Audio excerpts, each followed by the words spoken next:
سبحان اللہ و بحمدہ عدد خلقہ ورضا نفسہ وزینت عرشہ ومداد کلماتہ اللہم صلی علی محمد وعلی آل محمد کما صلیت علی ابراہیم وعلی آل ابراہیم انک حمید مجید اللہم بارک علی محمد وعلی آل محمد کما بارکت علی ابراہیم وعلی آل ابراہیم انک حمید مجید اعوذ باللہ من الشیطان الرجیم بسم اللہ الرحمن الرحیم رب اشرح لی صدری ویسر لی امری واحلل عقدۃ من لسانی یفقہوا قولی رب زدنی علما اللہم فقہنا فی الدین اللہم ارنا الحق حقا وارزقنا اتباعہ وارنا الباطل باطلا وارزقنا اجتنابہ آمین یا رب العالمین۔ السلام علیکم ورحمۃ اللہ وبرکاتہ۔ سلسلہ ہے منتخب نصاب کا، اور اس میں ہم نے لاسٹ لیکچر میں سورہ لقمان کا دوسرا رکوع کا مطالعہ شروع کیا تھا، اور اس میں حضرت لقمان نے جو اپنے بیٹے کو نصیحتیں کی تھیں اس میں سے چند ایک ہم نے کر لی تھی، جس میں والدین کے حقوق کے حوالے سے اور خاص طور پر والدہ کا کیا خصوصی حق ہے اس کو ہم نے لاسٹ اپنے لیکچر میں دیکھا تھا۔ تو الحمدللہ کہ ہم نے اب تک اس رکوع کے نصف اول یعنی 4 آیات کا ایک جائزہ لے لیا ہے۔ آگے بڑھنے سے پہلے ان کے مضامین پر ایک ہم نگاہ ڈال لیں۔ اس کی پہلی آیت میں حضرت لقمان کا تعارف ذکر ہے، اور دوسری آیت میں ان کی نصیحت کا آغاز ہوا ہے، جن میں سے اولین اور اہم ترین نصیحت شرک سے اجتناب ہے، اور اس کی پرزور تاکید کی گئی ہے۔ اور بعد کی جو 2 آیات ہیں اس میں اللہ تعالیٰ نے اس وصیت کا اپنی جانب سے ذکر فرما دیا، جو جبلی طور پر بھی انسان کی طبیعت میں ودیت کر دی گئی ہے، جیسا کہ ہم نے پہلے بات کی تھی، اور اس کی توثیق الہام اور وحی کے ذریعے بھی ہوئی ہے۔ پھر اگر حقوق اللہ اور حقوق الوالدین میں ٹکراؤ ہو تو ایک موحد کو کیا رویہ اختیار کرنا چاہیے، یہ بھی ہم نے اچھی طرح سے لاسٹ لیکچر میں دیکھ لیا تھا۔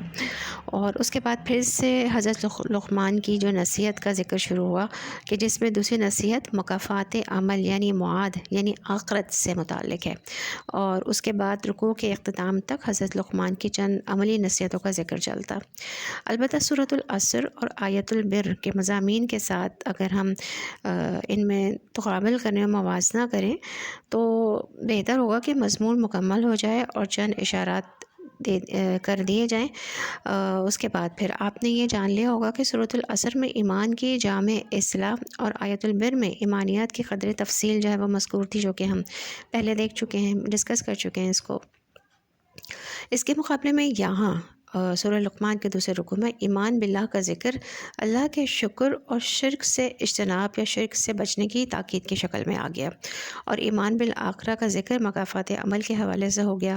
پھر عمل صالح کے ضمن میں بھی سورۃ العصر میں ایک جامع عنوان جو ہے وہ آیا تھا، جبکہ آیت البر میں عمل صالح کے 3 اہم جو ہے وہ حصے تھے، اس کی تفصیل ہم نے دیکھ لی تھی، اور یہی معاملہ یہاں بھی ہے، حتیٰ کہ جیسے آیت البر میں انسانی ہمدردی کا ذکر مقدم تھا اقامت صلاۃ پر، یہاں بھی والدین کا حقوق کا ذکر پہلے آیا ہے اور صلاۃ کا ذکر بعد میں آیا ہے۔ اس کے بعد یہاں آپ مزید اعمال صالح جو ہے وہ شمار کریں گے تو آخری 2 آیات میں تواضع، انکساری اور فروتنی کا معاملہ آئے گا۔ سعار کہتے ہیں اونٹ کی گردن کی ایک بیماری کو کہا جاتا ہے، یہاں پہ آیا ہے نا۔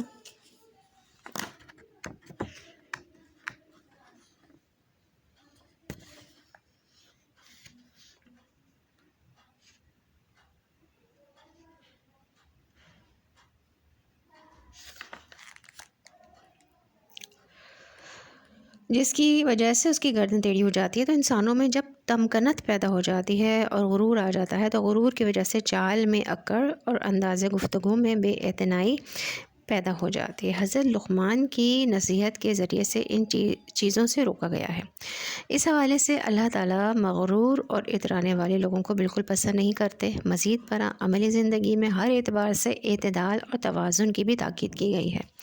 سورۃ العصر میں تیسری چیز تھی تواصی بالحق، اور یہاں اس کے ضمن میں ایک معین اصطلاح آ گئی ہے، یعنی امر بالمعروف اور نہی عن المنکر۔ چنانچہ اقامت الصلاۃ کے تاکیدی حکم کے معاً بعد ارشاد ہوتا ہے وَمُرْ بالمعروف